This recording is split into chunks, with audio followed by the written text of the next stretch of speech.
प्रायश्चित के आंसू। सुनो खुशबू, मम्मी पापा आ रहे हैं कल। 10 दिन यहीं रुकेंगे, एडजस्ट कर लेना। राजेश ने खुशबू को बेड पर लेटते हुए कहा।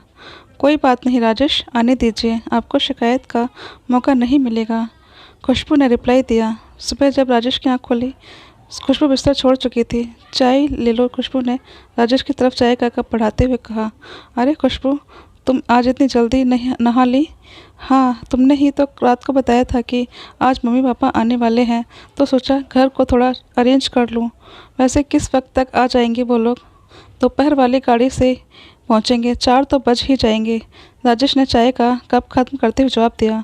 खुशबू देखना, कभी पिछली बार की तरह नहीं नहीं, पिछली बार जैसा कुछ भी नहीं होगा, खुशबू ने भी कप खत्म करते हुए राजेश को कहा और उठकर रसोई की तरफ बढ़ गई। नाश्ता करने के बाद राजेश ने खुशबू से पूछा, तुम तैयार नहीं हुई? क्या बात, आज स्कूल की छुट्टी है? नहीं, आज तुम निकलो, मैं ऑटो से पहुंच जाऊंगी, थोड़ा लेट निकलूंगी, खुशबू ने लंच बॉक्स थामते हुए राजेश को कहा। बाय बाय कहकर राजेश बाइक से के लिए निकल गया और खुशबू घर के काम में लग गई। मुझे तो बहुत डर लग रहा है, मैं तुम्हारे कहने से राजेश के पास जा तो रहा हूँ, लेकिन पिछली बार बहू से जिस तरह खटपट हुई थी, मेरा तो मन ही भर गया ना जाने ये 10 दिन कैसे जाने वाले हैं। राजेश के पिताजी राजेश की मम्मी से कह रहे थे, अजी भूल भी जाइए, बच्ची है, कुछ हमारी भी तो गलती थी, हम भी तो खुशबू से कुछ ज़्यादा ही उम्मीद लगाए बैठे थे। उन बातों को अब साल भर बीत गया, क्या पता कुछ बदलाव आ गया हो। इंसान हर पल कुछ नया सीखता है, क्या पता कौन सी ठोकर किसको क्या सिखा दे। राजेश की मां ने पिताजी को हौसला देते हुए कहा। दरअसल तो भाइयों में राजेश बड़ा था और श्रवण छोटा। राजेश गांव से 10वीं करके शहर आ गया आगे की पढ़ने, और श्रवण पढ़ाई में कमज़ोर था, इसलिए गांव में ही पिताजी का खेती बाड़ी में हाथ बटाने लगा। राजेश बीटेक करके शहर में ही 20,000 रुपये की नौकरी करने लगा। खुशबू से कोचिंग सेंटर में ही राजेश की जान पहचान हुई थी। यह बात मम्मी पापा को राजेश ने खुशबू से शादी के कुछ दिन पहले बताई। पिताजी कितने दिन तक नहीं माने थे इस रिश्ते के लिए, फिर भी बड़ा दिल रखकर जब पिछली बार राजेश और खुशबू के पास शहर आए थे तो मन में बड़ी उमंगें थीं, पर 7-8 दिन में ही खुशबू के तेवर और बेटे की बेबसी के चलते वापस गांव की तरफ हो लिए। अरे भगवान, उठ जाओ, स्टेशन आ गया, उतरना नहीं है क्या? क्या राजेश के पिताजी की आवाज़ से माँ की नींद टूटी। राजेश सामान उठाकर दोनों रेल स्टेशन से बाहर आ गए और ऑटो में बैठकर दोनों राजेश के घर के लिए रवाना हो गए।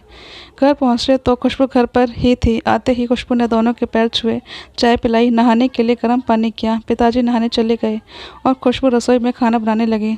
थोड़ी देर में राजेश भी आ गया। फिर बैठकर सबने थोड़ी देर बातें की और खाना खाया। अगले दिन सुबह 5 बजे पिताजी उठे तो खुशबू पहले ही उठ चुकी थी।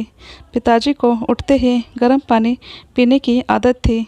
खुशबू ने पहले से ही पिताजी के लिए पानी गर्म कर रखा था। नहा धोकर पिताजी को मंदिर जाने की आदत थी। खुशबू ने उनको जल से भरकर लोटा दे दिया। नाश्ता भी पिताजी की पसंद का तैयार था। सबको नाश्ता करवाकर खुशबू राजेश के साथ चली गई तो पिताजी ने चैन की सांस ली। चलो अब 4-5 घंटे तो सुकून से निकलेंगे। दिन के खाने की तैयारी भी खुशबू करके गई थी। स्कूल से आते ही खुशबू फिर से रसोई में घुस गई। शाम को हम दोनों को लेकर खुशबू पास के पार्क में गई। वहाँ उसने हमारा परिचय वहाँ बैठे बुजुर्गों से करवाया। अगले दिन संडे था। खुशबू, राजेश और हम दोनों चिड़ियाघर देखने गए। हमारे लिए ताज्जुब की बात यह थी कि प्रोग्राम खुशबू ने बनाया था। खुशबू ने खूब अच्छे से चिड़ियाघर दिखाया और शाम को इंडिया गेट की सैर भी कराई। खाना भी हम सब ने बाहर ही किया।